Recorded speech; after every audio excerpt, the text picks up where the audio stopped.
शत्रुओं को गुप्त काल हमेशा पराजित करता रहा। कोई शत्रु आंख उठाकर नहीं देखा। उनका शौर्य था, उनका तप था और उनका पुण्य था। गोस्वामी जी कहते हैं दशरथ का पुण्य अतुलनीय था।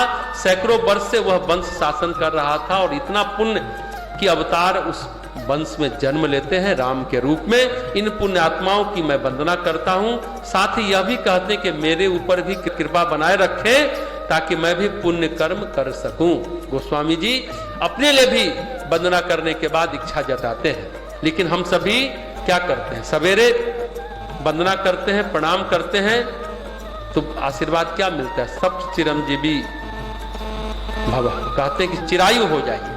लेकिन क्या हम दिल से अपने बड़ों को प्रणाम करते हैं? वंदना का प्रसंग इसलिए है कि क्या हम अपने बड़ों को श्रद्धा देते हैं, सम्मान देते हैं, जो उनके सामने झुकते हैं, मन वचन कर्म से प्रणाम करते हैं? क्या होना चाहिए? सप्तऋषियों को प्रणाम करना चाहिए सुबह सो उठकर, सभी भक्तों को प्रणाम करना चाहिए। हमारी संस्कृति में श्लोक है ना कि सवेरे उठकर किनको किनको प्रणाम करना चाहिए। प्रणाम हम लोगों को जरूर करना चाहिए और उन लोगों का इसलिए करना चाहिए उनके शुभ विचार, शुभ भाव हमारी तरफ संचरित हो, हमारी तरफ उनकी कृपा हो। इसलिए सप्तऋषियों को प्रणाम करें, सारे भक्त जनों को प्रणाम करें, जो शतायु हैं, चिरंजीवी हैं, उनको प्रणाम करें। इसलिए विवेकानंद कहते हैं ना कि जब तुम ध्यान करो, जब ध्यान करने के लिए बैठो तो उन महर्षियों को, उन योगियों को प्रणाम करो। हो सकता है वो तुम पर कृपालु हो जाए।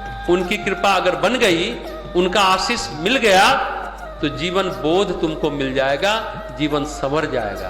कहते हैं ब्रह्म मुहूर्त में ध्यान करना चाहिए। हम हमेशा बताते हैं प्रातः काल स्वर्णिम काल है, ब्रह्म वेला और अमृत वेला में जरूर ध्यान, प्राणायाम, योग, आसन करना चाहिए, पढ़ाई करनी चाहिए, पूजा करनी चाहिए। क्यों?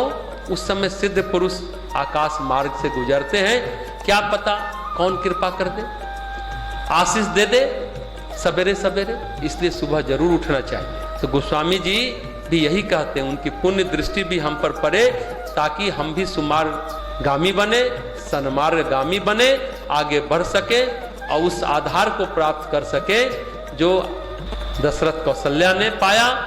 भगवान के माता पिता बने, हम उनके पुत्र के भक्त बन सके, वो आधार पा सके। हम दशरथ कौशल्या के पुत्र के भक्त बन सके, वो आधार मिल जाए, ऐसा सन्मार्ग पर चलने की शक्ति, साहस और बल मिले। संसार का सुख पाने के लिए भी बड़ा पुण्य चाहिए, रावण बनने के लिए भी बड़ा पुण्य चाहिए। ये बात अलग है कि पुण्य मिलने के बाद आप क्या करते हैं। पुण्य का उपयोग करते हैं, दुरुपयोग करते हैं। सत्ता मिलने के बाद आप क्या करते हैं? पुण्य का अर्जन करते हैं या पुण्य का विसर्जन करते हैं? असुरों में लेकिन एक खास बात है, बहुत तप करते हैं, देवताओं से भी ज्यादा कठोर तप करते हैं और पुण्य का अर्जन करते हैं, लेकिन उतनी ही तेजी से पुण्य का विसर्जन भी करते हैं। पुण्य के भोग के समय फिर पुण्य करते नहीं, पाप करने लगते हैं। बहुत बिरले ही आज धरती पर हैं जो पुण्य का सुख, सत्ता का सुख भोगते समय शुभ कार्य कर रहे हैं। ये बड़े सौभाग्य की बात होती है।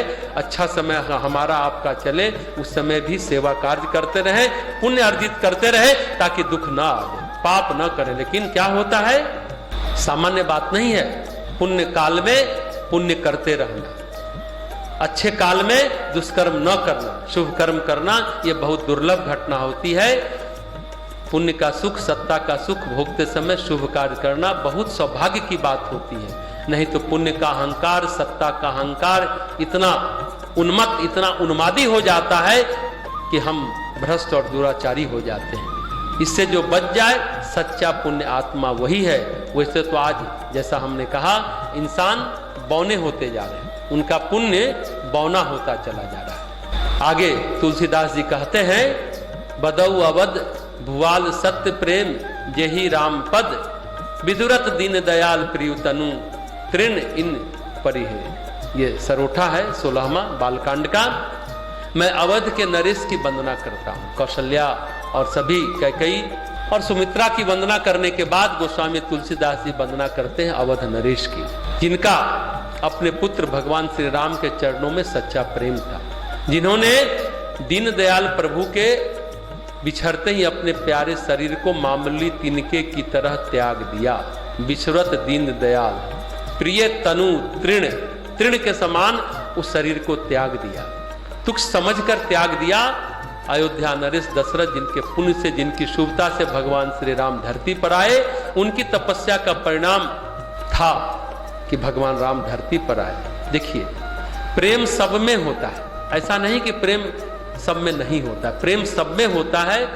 हम सभी किसी न किसी को प्रेम करते हैं, कहीं ना कहीं हमारी आसक्तियां होती हैं, कहीं ना कहीं हमारा लगाव होता है, कहीं ना कहीं हमारा मोह होता है। पर लगाव, आसक्ति इतनी गहरी हो जाती है कि हम बिछोह के सहन को सही न पाए, बिछोह को सहन ही नहीं कर पाए, ऐसा बहुत कम होता है, बहुत कम होता है।